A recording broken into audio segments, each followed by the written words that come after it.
Welcome to the High Seas.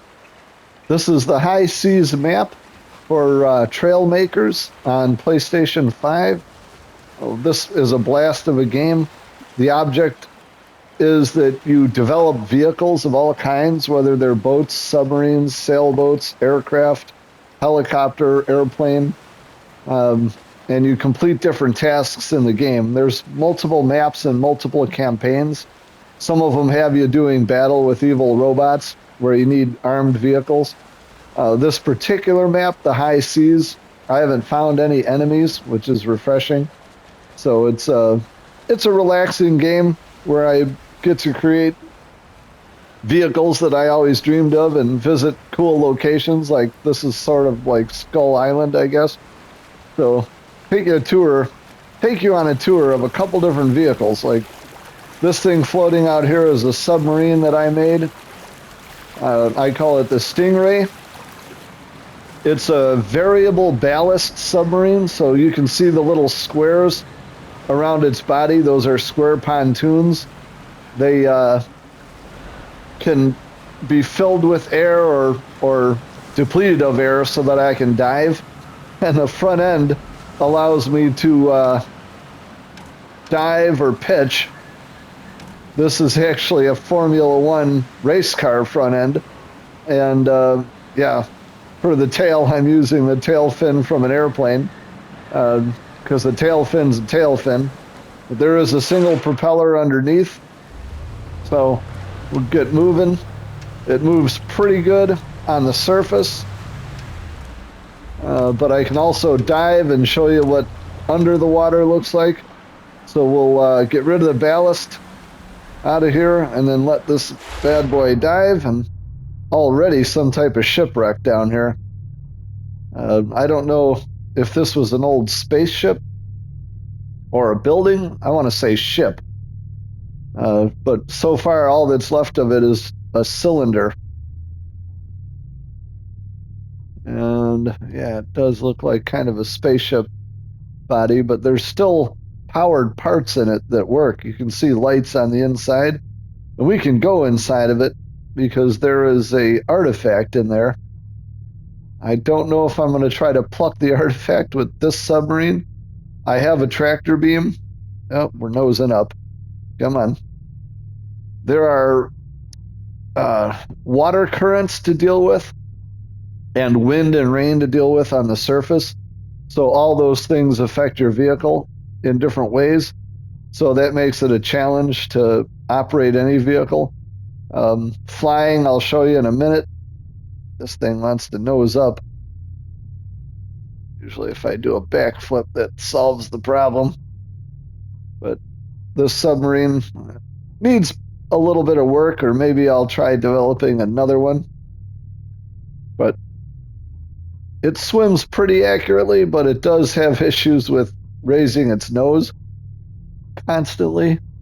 So sometimes it'll nose up and then I just can't get out of that situation. But we'll go inside the old hull and I can see an artifact. I can grab this artifact with the tractor beam, but I found out the hard way with this submarine that using the tractor beam underneath where I have it placed sometimes causes terrible instability with the sub, so I need to work on that. So I'm going to leave that artifact where it is. It's gold or yellow, so I haven't really discovered the gold area yet where I can drop it off. But this is a tour of an old wreck. Let's get back up to the surface. I'll try collecting this artifact later on. And I might be able to push it out, but I don't know where the gold place is. And that thing will sink if I don't get it out. So my cat's running around like a mad woman. She's a little upset because I'm talking and she doesn't know who I'm talking to. But I'll show you a couple other vehicles that I've developed. Try to keep the video relatively short. But we'll get some ballast Oh, we're raising the nose. There we go. Trying to nose down a little so I don't go straight up out of the water. Get back up to the surface. Maybe perch on this little island. Show you a Jeep, a green Jeep that I made, which is the first vehicle I made here on the High Seas map. Just pop on out, enter the builder. You can see all the building blocks on the left. They're like Legos, which makes this a lot of fun for attaching parts. And when you're in the builder, you can get a nice three-dimensional view of your vehicle and attach and detach parts. You can see his little diving bell cockpit there. So let's close out the parts and we'll go up to blueprints where I have a lot of blueprints saved. You can see I have the Stingray saved. So highlight it and delete all the blocks and load in a Jeep. And they rate you on build complexity of your vehicle, which is kind of a neat feature. Like this one is rated 168, and that's pretty complex. So one of the nice things about the Jeep, it has an engine that is waterproof, the Triton engine, sort of midway for power. So this vehicle isn't real fast, and it weighs 225 kilograms. You can see in the upper right corner. So it's pretty heavy, pretty large for any vehicle. But I found out that if you try to make anything to a realistic scale, it ends up being large and heavy. So I've added headlights, a little grill. It's got a nice push bumper for pushing brush out of the way, and lots of flotation devices around it. These cylinders are all pontoons. Got a antenna so I can order my pizza. And on the back is a tractor beam with sort of a boom set up. Show you how that works. I can lower the boom, activate the tractor beam, and then pick up artifacts that way. And then just return it to its original spot. But this Jeep has a nice suspension. I used a straight suspension underneath. And you can see it has a propeller also. I didn't complete the axle all the way through. I didn't want to build it that complex. But it doesn't see any real severe duty. So I haven't had any issues with the axles breaking. But let's travel to another island over here and show you what it does in the water. Also like the little roll cage that I created. This thing manages to stay upright even in big waves, which is kind of nice. So, yeah, there is my little green Jeep. And it doesn't have any water steering like a fin or anything, but the wheels are so large that they create drag under the water, and it's able to change directions with just the wheels. So that suits me just fine with this. It's not meant to be a speed machine in the water either. It just needs to get the job done. So we'll go over to the island. Love the skull rock face, very cool. We'll climb up and see the suspension working. And I'll show you one of the airplanes I developed. This is a realistic scale aircraft. My inspiration for it was a Cessna. I don't remember which model of Cessna, but older Cessnas tend to have wings coming out of the roof. So I created these wing supports to attach the wing to the body, and then the wing just goes all the way across. So it has tremendous lift and wing capacity. And I put a very large propeller engine on it. That's a powerful one, but this thing weighs 183 kilograms, which again is large for a vehicle in this game.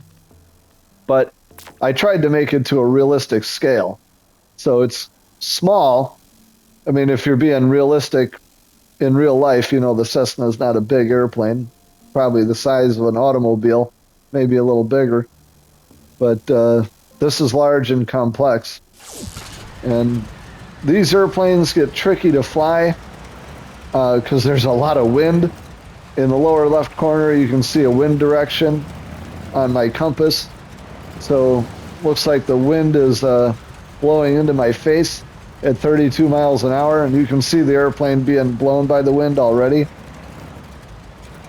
I'll give it a little bit of engine power, and it doesn't usually take long to take off. And 80 miles an hour is pretty good in this game for an airplane, even flying into the wind. And if I cut the engine power, you can see it glides really nice and just kind of hangs. So yeah, it does lose altitude when I cut the engine because it is very heavy. But you can see beautiful sun, another island off in the distance with a couple of artifacts. And we're flying into some rain, which makes it a challenge to fly straight. Another aspect of the game you'll see in the lower left corner, the little number 8. Those are power cores. So this aircraft is using 8 power cores. Ooh, an artifact, a little red one. So usually the more power cores you have, the more complex your vehicle is. And in some scenarios, like some of the battle campaigns, you have to find power cores, and then you're limited on how many power cores you can use. So you can't create complex vehicles until you find all the power cores. So in this map, I've been provided with unlimited power cores, so I can increase the build capacity as much as possible. So let's see. Well, I'm coming in fast. Nope. Ah! Yeah, not my best landing. Yeah, this airplane is tricky to land. It's got nice large pontoons, and usually if you land in calmer water, it's a little bit easier. Oh, look at that mothership off in the distance. But see if I can land in the bay near the piers. That usually is a little bit better. So let's see if I'm a little bit better in more calm water, because I should be able to just coast it in. There it is. That's a little bit better. Come on. You're embarrassing me. Come on, plane. If the water grabs your tail or any of the wings, I might need to work on developing this aircraft a little bit better so I can land. So anyway, that's Trailmakers. Peace out.